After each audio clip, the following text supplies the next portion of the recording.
E agora, você acompanha pela Rádio Rio de Janeiro o programa Estudo das Obras de André Luiz.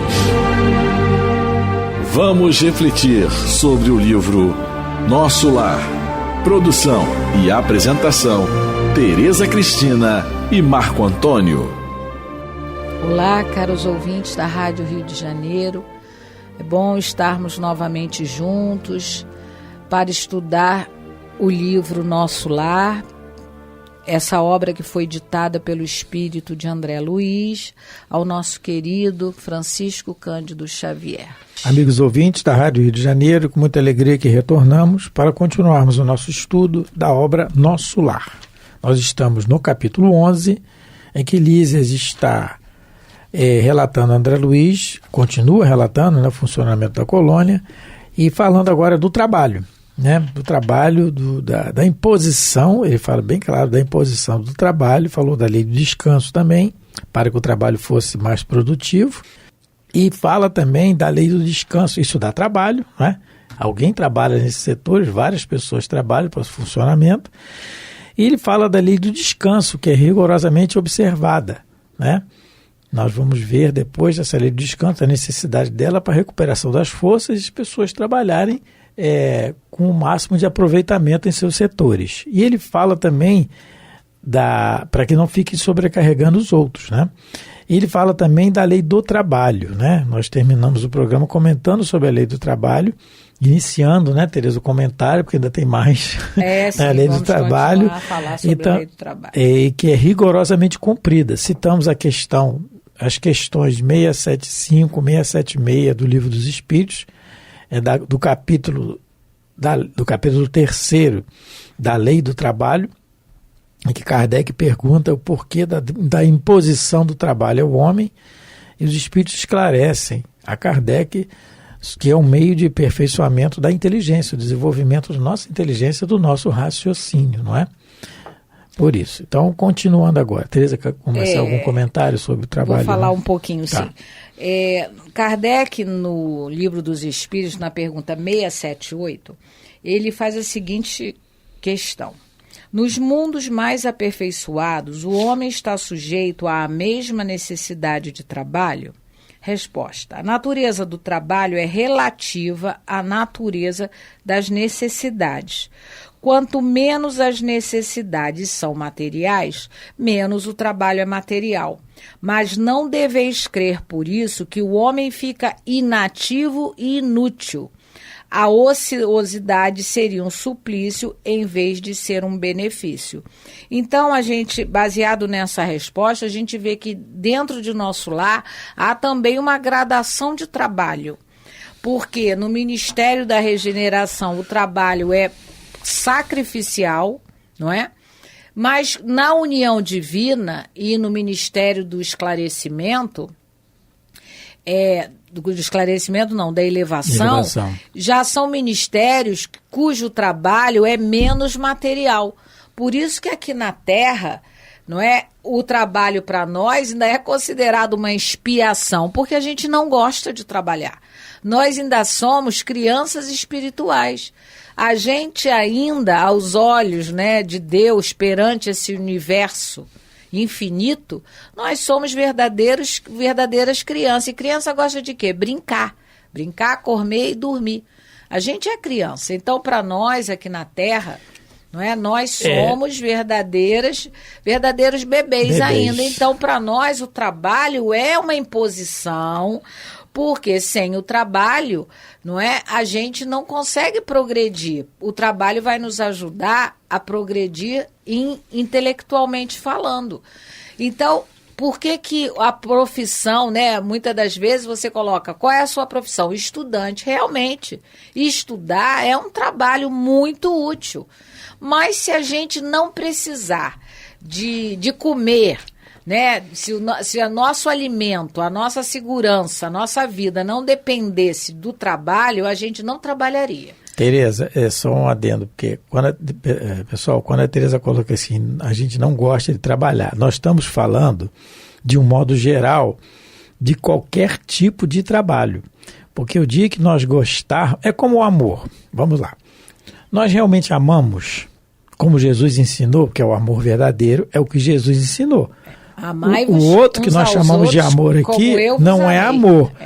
É um amor egoísta. Ué, mas se é um amor egoísta, como é que é amor? Ou é amor egoísta? É uma gradação. Então, é uma gradação. Eu amo a minha esposa, eu amo meu pai, eu amo meu filho. Ama isso. Não é isso que nós estamos dizendo. Não é que você não ame, mas não é o amor que Jesus ensinou que é o real. Então, fazendo uma analogia... É um amor sem condições. Isso. O nosso amor é condicional. Porque não é o amor real ainda. Então, então, fazendo uma analogia de raciocínio, se é que eu posso chamar assim, a questão do trabalho. Quando a Tereza falou que nós não gostamos de trabalhar, pode ter algum ouvinte falando, não, eu gosto do meu trabalho, eu amo. Tudo bem, você gosta. Mas se botar você em outro trabalho A ou B ou C... Mas trabalha sem salário? Talvez, isso é outra questão. Talvez você não goste, mesmo pagando um salário. Sem salário, então, não se fala nisso. E férias? Então, por exemplo, então, quando nós falamos que estou falando, em primeiro lugar, nós estamos nos colocando aqui, Tereza e eu. Isso. Claro, exemplo começa por nós. Se me botar em um certo tipo de trabalho, eu não vou gostar. Se eu não vou gostar, então não estou gostando de trabalhar. Por exemplo, vamos citar, os exemplos vêm dos espíritos. Por isso que os médiuns deram sua vida, como Chico, Francisco Cândido Xavier, para que nós tivéssemos esse ensinamento. No livro Paulo Estevão, essa obra monumental, maravilhosa, que todos nós devemos ler e reler sempre, que nos diz a realidade do cristianismo nascente, aquelas dificuldades todas que eles passaram para que nós tivéssemos a mensagem de Jesus, principalmente Paulo de Tarso. Mas no livro Paulo Estevão tem o personagem Gesiel, né? E do início da obra, o pai é chicoteado, resumindo, não adianta contar aqui a história, porque quem tiver interesse, por favor, leia o livro. Mas o pai é chicoteado e morto, a irmã é mandada expulsa da cidade e ele é mandado para as galés. Galés, gente, eram aqueles navios, né, em que no subsolo do navio tinha que ter os remadores, porque nem sempre os ventos eram favoráveis. E ali era a sujeira e a podridão. Davam-se um pouco de água e um pouco de resto de alimento, né? Você pode chamar aquilo de alimento, mas dava para que eles pudessem sobreviver e remar. Mas raros aqueles que sobreviviam às galés. E Gesiel é mandado para as galés. Quem quiser pesquisar como era o funcionamento das galés, hoje nós temos a internet, é muito legal a gente pesquisar, para ver o sofrimento que era.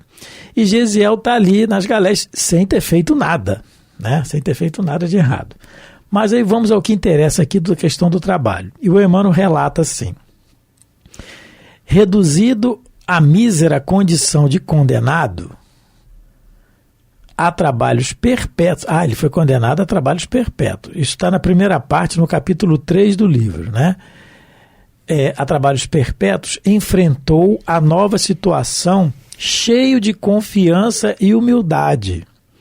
Foi com admiração que o feitor, quem tomava conta ali das galés, dos remadores, anotou-lhe a boa conduta e o esforço nobre e generoso. Ele está remando acorrentado, ele passava ratos e tudo que vocês possam imaginar. E ele está ali com a boa conduta e esforço nobre, a ponto de o Romano elogiar. Então, manejando os remos pesados com absoluta serenidade, como quem se dava a uma tarefa habitual. Sentia o suor abundante inundar-lhe a face juvenil. Ele era jovem, tinha uns 20 anos. Relembrando comovido os dias laboriosos da sua charrua amiga, em casa, né? Aí mais adiante. Aí um companheiro dele que está remando do lado dele fala assim: ai de nós, exclamou um colega desalentado. São raros os que resistem a esses remos malditos, por mais de 4 meses. Aí olha a resposta de Gesiel: mas todo serviço é de Deus, amigo. Isso. Esse gosta de trabalhar. Respondeu Gesiel altamente inspirado. E desde que aqui nos encontramos em atividade honesta e de consciência tranquila, devemos guardar a convicção de que, de servos do Criador, trabalhando em suas obras. Gente, uma resposta dessa é o que a Teresa falou, né? Todo serviço é de Deus. Todo serviço é de Deus. Claro, serviço útil, né? Sim. E matar alguém não é serviço de Deus, pelo amor de Deus, não é isso, né? Nós vamos usar o bom senso aqui. Então, todo serviço é de Deus. Olha, você falar numa condição daquela, que você está ali sem ter feito nada. Injustamente, a ponto de receber elogio do feitor romano ali, pela boa conduta e pelo esforço de trabalhar bem, sem esmorecer, com todo o esforço possível, fazendo o que pode para aquele serviço ali. Ele está consciente que a galera tem que andar pelo remo dele. Todo serviço é de... Aí sim, aí ele se gosta de trabalhar. Nós vamos chegar nesse nível, com certeza. Vai demorar, no meu caso, vai demorar uns anos. Anos-luz. Algumas encarnações, né? Algumas encarnações. Teresa é otimista, bota algumas bem. E a gente vai começar a entender que trabalhar em qualquer setor, em qualquer lugar, na realidade nós estamos trabalhando para Deus. Porque a vinha é do Senhor. É do Senhor. E nós somos aqueles da última hora, mas somos, né? Já estamos... E uma coisa interessante também que a gente pode falar sobre o trabalho é que Jesus é quem vem mostrar para todos que o trabalho é divino. O trabalho é divino. Por quê? É uma bênção de Deus. Porque até então, até a chegada de Jesus na Terra, só quem fazia o trabalho, né? Só quem fazia os trabalhos materiais, os trabalhos manuais, materiais, eram os escravos. Os senhores, aqueles poderosos, mas eles até para se abanar precisavam de alguém. Então é Jesus que o tempo todo ensina para a gente no seu comportamento. Por isso é que alguns espíritas falam, né, principalmente o Arthur Valadares, ele diz uma coisa muito importante. O Evangelho, né, ele fala assim, o Novo Testamento... Ele realmente são as letras, né? É aquilo que está escrito, são os evangelistas, mas isso, o Novo Testamento, mas o Evangelho é a vida de Jesus, porque o próprio comportamento de Jesus nos dá muito ensinamento. Então, nessa questão de trabalho, a gente vê que Jesus foi médico, ele foi professor, ele foi orientador, não é? Ele fez atendimento fraterno, ele foi advogado, ele fez o papel de juiz, então ele trabalhou onde ele... Não esqueça que ele foi carpinteiro também. E carpinteiro, com certeza, né? E esse construindo para nós um abrigo certo. Como, né? Diz Gesiel no livro Paulo Estevão, ele também fala, respondendo, né? A Saulo. Isso, graças a Deus que ele foi um carpinteiro. Porque a partir disso nós temos um abrigo Saulo seguro. tenta, de uma certa forma, menosprezar, porque Jesus era o simples carpinteiro galileu. E Gesiel responde, graças a Deus ele foi um carpinteiro, porque nos fez um abrigo, né? Um abrigo seguro, né? Então, antes de Jesus, o trabalhar era uma desonra.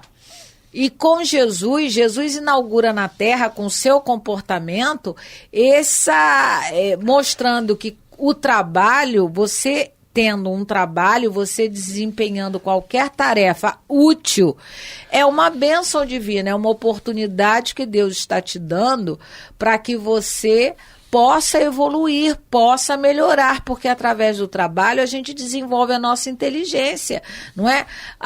E isso em todo tipo de trabalho. Com o trabalho se desenvolveram ferramentas novas na medicina, em todos os setores, né, aqui de trabalho no nosso planeta, tudo foi muito desenvolvido. Quando que uma dona de casa do século XVIII ia pensar que teria uma máquina maravilhosa chamada máquina de lavar? É o missionário que trouxe, Jesus é missionário, realmente. Um ar-condicionado, né? É o missionário, com certeza. Então, olha só quantas melhorias, né, que foram sendo desenvolvidas, mas alguém trabalhando, alguém vendo, desse jeito é melhor, vamos deixar para fazer dessa outra maneira. Então, nós necessitamos do trabalho na nossa vida, não é? Seja ele qual for. Pode ser o trabalho material e também o trabalho mental, porque também é muito importante, não é? A gente vê um missionário como Einstein, o quanto ele trabalhava para desenvolver, não é, as questões da física aqui, né, da Terra, enquanto encarnados nós somos, o quanto ele trabalhava tanto que às vezes ele saía do laboratório e ele perguntava assim para os estudantes, né, para os seus companheiros de trabalho também: você me viu saindo do restaurante ou indo para o restaurante? Porque ele perdia a noção do tempo, de tanto que ele, né, se dedicava ao seu trabalho. Já criou o hábito, né, Tereza? E lembremos da citação de Emmanuel numa página chamada Trabalho também. Ele diz assim: quando te sentires cansado, lembra-te de que Jesus está trabalhando. Sim, até hoje, né? Não Isso. E os discípulos continuaram a tarefa de Jesus, curando os doentes, expulsando os demônios, entre aspas, aí, como diz na Bíblia, né? Então, a partir de Jesus, todos os seus discípulos sinceros passaram a servir, a entendendo o trabalho como uma coisa útil, como uma bênção divina. Então, todos os discípulos, após Jesus, trabalhavam muito e aprenderam, né, que o trabalho, aquele serviço de caridade, ele deveria ser dado gratuitamente. Paulo vai nos dar o exemplo disso, porque ele tem que se sustentar, e ele lembrava de Jesus, e ele mesmo diz que nós devemos viver para o altar, não do altar. Exatamente. Então, em cada cidade que Paulo chegava, ele montava o seu tear, né, porque ele aprendeu o ofício de tecelão, que lhe foi muito útil, né? E era um costume na família judaicas botar o filho para aprender uma profissão. Uma profissão, né? Então era a profissão... Costume muito bom, inclusive. É uma profissão familiar, ele aprendeu a ser tecelão. Isso. Porque nós devemos, como no Evangelho segundo o Espiritismo, relata no capítulo 26, a gente tem que dar gratuitamente o que gratuitamente recebeu. São palavras de Jesus. Então, Paulo trabalhava. Todos aqueles que na terra trabalham e servem em nome de Deus, em nome de Jesus, não devem cobrar nada por esse trabalho. Né? Não deveriam, né? Uhum. Então, falamos por nós, os espíritas, que nós temos esse capítulo para ler, para estudar e meditar. E entender que o serviço, nesse serviço, em nome de Deus, em nome de Jesus, ele tem que ser dado gratuitamente. Por isso, Chico Xavier nunca cobrou nada. E todos os livros por ele escritos, foram mais de 400, todos foram doados, né, para instituições de caridade, para asilos, para orfanatos, porque Chico compreendia que o trabalho com Jesus e em nome de Jesus tem que ser gratuito. Agora, o trabalho que ele fazia lá na Fazenda Modelo, esse ele recebia. E abrindo um parênteses aqui sobre o Chico, né, Tereza? Precisando do dinheiro. Muito. Não é? Ajudando a sustentar a família, os irmãos, só pegar a história dele pra gente ver. O filho doente. O filho pai. Sobrinho. Sobrinho doente, o pai doente. O pai, inclusive, já tendo atritos com o pai atritos com ele, porque a venda do livro estava muito boa e o pai precisando de uma injeção. Alguns biólogos relatam isso, que era chamada injeção de ouro, porque tinha ouro nela. E ele era muito caro e não tinha como, e o livro vendendo. Né? Então, é o Chico, né? Vamos lá, missionário. Que a gente não se esqueça dessa questão. O trabalho material nosso, que nos sustenta, o corpo, a família, esse sim, ele tem preço, porque a gente precisa viver, né? A gente precisa se alimentar, precisa morar, precisa cuidar da saúde.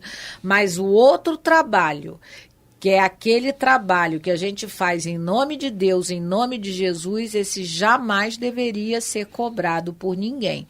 E todos aqueles que cobrarem vão, né, infelizmente, ter que repetir essa lição novamente e, com certeza, vão amargar algumas dores no mundo espiritual.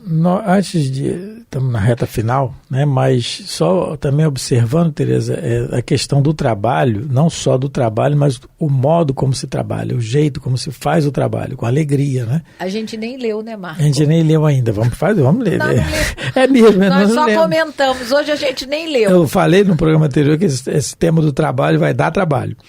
Então, o livro é muito interessante, essa questão do trabalho. Quem puder, quem quiser, o livro Voltei, o título do livro é Voltei, Irmão Jacó, né?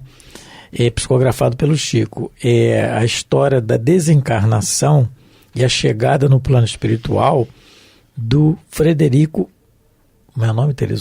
Figner. O sobrenome sempre me enrola, é Figner. E ele era chamado Irmão Jacó, é como se intitula no livro. Editou o livro para o Chico. Então, é muito interessante, ele espírita que o era, grande trabalhador, nós já citamos ele em alguns programas anteriores, grande trabalhador do movimento espírita, uma pessoa do bem, ajudou muita gente mesmo. A história de vida dele é muito bonita, tem as biografias, a história, muito bonita. Quem puder pesquisar, pesquise como ele chegou no Brasil, né? Ele se tornou espírita porque uma filha dele desencarnou e é quem o recebe no plano espiritual, nesse livro, e ele pôde ter contato com ela através de uma médium chamada Ana Prado, ela morava em Belém do Pará, né? Se materializou, conversou e depois daquilo ele se torna espírita. E foi um grande trabalhador realmente. O problema, como ele relata no livro, é o jeito como ele fazia, né? O modo como ele procedia isso. Então é interessante o livro. Mas numa das páginas do livro, num dos capítulos do livro, em que ele cita, no capítulo 20 especificamente, ele cita o seguinte sobre o trabalho. Muito bonita a frase dele. O trabalho é das maiores bênçãos de Deus no campo das horas. Em suas dádivas de realização para o bem, o triste se reconforta, o ignorante aprende, o doente se refaz e o criminoso se regenera. Nós citamos aqui a questão do repouso, que foi o que o Lísias comentou com o André Luiz, né? A necessidade do descanso, a lei do descanso, que é rigorosamente observada em nosso lar. Mas é a lei do descanso, o descanso estritamente necessário, aquele necessário. A partir dali, é como a Tereza colocou anteriormente, né? Não pode confundir com a preguiça, porque no descanso excessivo, o triste não se reconforta, o ignorante não aprende, o doente não se refaz, nem o criminoso se regenera, que é o que o irmão Jacó cita aqui. Então, por isso que ele coloca nós vamos dizer, engrossamos esse raciocínio, dizendo que o trabalho é das maiores bênçãos de Deus no campo das horas, né? A necessidade dele. Eu acho que não vai dar tempo da gente... já falta pouco, mas já adiantando o que nós vamos falar no próximo programa, nós não lemos, né? É que nós vamos falamos tanto aqui já do trabalho, da exemplificação, de como faz, mas vamos dar um exemplo do que é trabalhar realmente na colônia aqui. Quem é que mais trabalha? Aliás, quem mais trabalha no planeta Terra? É o governador da Terra, que é Jesus, né? E nós vamos ver que na colônia quem mais trabalha é o representante da colônia, que é o governador. Né? Então, muito obrigado pela atenção de todos, né? Fiquem com Deus e obrigado pelo trabalho de nos ouvir e pela paciência. Um grande abraço a todos, que Deus abençoe vossos lares e as vossas vidas. A Rádio Rio de Janeiro apresentou o programa Estudo das Obras de André Luiz. Produção e apresentação, Tereza Cristina e Marco Antônio.